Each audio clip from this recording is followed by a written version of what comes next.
Hi hello everyone. ఈరోజు చాలా easy, tasty and healthy recipe తోటకూర పచ్చడిని ఎలా చేయాలో చూద్దాం. ఇప్పుడు ముందుగా దీనికి కావాల్సిన పదార్థాలు తోటకూర, పచ్చిమిర్చి, టొమాటోలు, చింతపండు, ఎండుమిరపకాయలు, వెల్లుల్లి, ఉప్పు, పసుపు, తాలింపు గింజలు. ఇప్పుడు ముందుగా ఒక మందపాటి బాండీలో తగినంత ఆయిల్ వేసుకోవాలి. ఇప్పుడు కొద్దిగా వేడెక్కిన తర్వాత ఈ ఆయిల్ వేడెక్కిన తర్వాత శుభ్రంగా కడిగిన తోటకూరని వీడియోలో చూపించే విధంగా కట్ చేసుకొని వేసుకోవాలి. ఈ తోటకూర పచ్చడిలోకి పచ్చిమిర్చి కొద్దిగా ఎక్కువగా ఉంటే బావుంటుంది. అదేవిధంగా టొమాటోలు తక్కువగా ఉంటే బావుంటుందండి. ఇప్పుడు పచ్చిమిర్చిని కూడా వీడియోలో చూపించే విధంగా కట్ చేసుకొని వేసుకోవాలి. ఇప్పుడు అదేవిధంగా టొమాటోలను కూడా వేసుకోవాలి.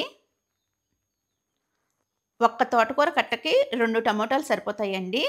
ఎక్కువగా టొమాటో వేస్తే ఈ తోటకూర పచ్చడి అంత టేస్ట్ అనిపించదు. ఇప్పుడు అదే విధంగా పసుపును కూడా వేసుకోవాలి. తగినంత ఉప్పును కూడా వేసుకోవాలి.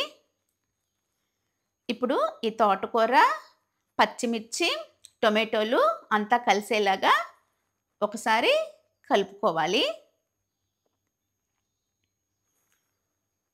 ఇప్పుడు ఒక 2 మినిట్స్ వరకు మంటని లో ఫ్లేమ్‌లోనే ఉంచి ఈ తోటకూరని మగ్గబెట్టుకోవాలి.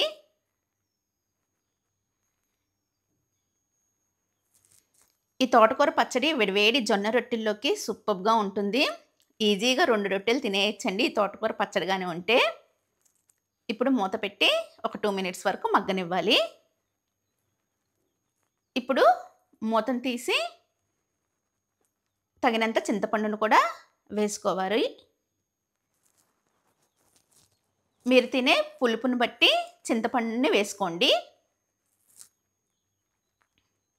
ఇప్పుడు తోటకూరని, చింతపండుని ఒకసారి మొత్తం కలిసేలాగా కలుపుకోవాలి. మంటని లో ఫ్లేమ్‌లోనే ఉంచుకొని కలుపుకోవాలి. ఈ తోటకూర బాగా మగ్గిపోవాలండి. నూనంతా తోటకూర నుంచి సెపరేట్ అయ్యేంత వరకు మగ్గనివ్వాలి. మధ్య మధ్యలో ఇలా మూత తీసి కలియబెట్టుకోవాలి.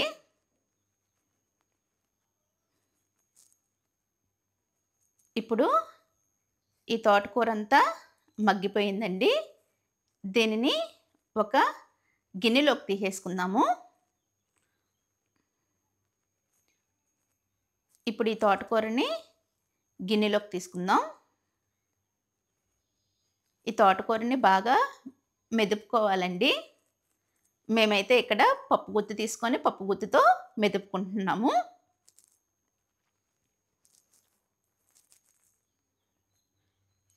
ఈ తోటకూర ఎంత మెదుపుకుంటే అంత టేస్ట్‌గా ఉంటుంది. వీడియోలో చూపించే విధంగా మెదుపుకోవాలి. ఈ పచ్చడి బాగా మెత్తగా మెదుపుకోవాలి. ఇప్పుడు తాలింపు కోసం ఉల్లిపాయలు, కొత్తిమీర, ఎండుమిర్చి, తాలింపు గింజలు తీసుకోవాలి. ఇప్పుడు అదే బాండీలో కొద్దిగా ఆయిల్ వేసుకోవాలి. ఈ తోటకూరకు కూడా కొద్దిగా ఆయిల్ ఎక్కువగా ఉంటేనే టేస్ట్‌గా ఉంటుందండి. వద్దు అనుకున్న వాళ్ళు తగినంత ఆయిల్ వేసుకోవచ్చు. అదే విధంగా తాలింపు గింజలను కూడా వేసుకోవాలి. కట్ చేసి ఉంచుకున్న ఉల్లిపాయ ముక్కల్ని, అదే విధంగా కట్ చేసి ఉంచుకున్న ఎండుమిర్చిని కూడా వేసుకోవాలి. అదే విధంగా కరివేపాకును కూడా వేసుకోవాలి. ఇప్పుడు తాలింపును మొత్తము ఒకసారి కలియబెట్టుకోవాలి.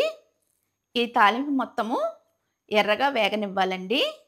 తాలింపు ఎంత వేగితే తోటకూర పచ్చడి అంత టేస్ట్‌గా ఉంటుంది.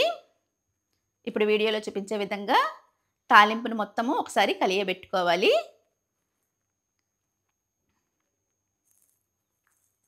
ఉల్లిపాయలు ఎర్రగా వేగేంత వరకు తాలింపుని వేగనివ్వాలి.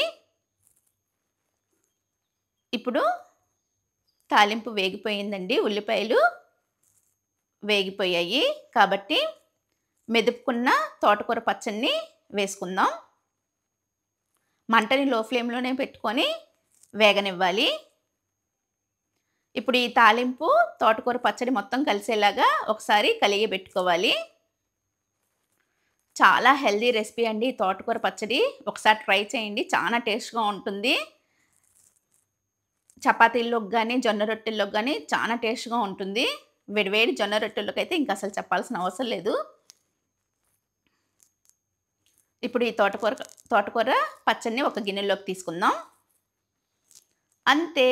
చాలా easy and tasty healthy recipe తోటకూర పచ్చడి రెడీ. Thanks for watching. ఇప్పుడు వేడివేడి జొన్న రొట్టెల్లోకి ఈ తోటకూర పచ్చడిని వేసుకొని తినేద్దాం. Thanks for watching.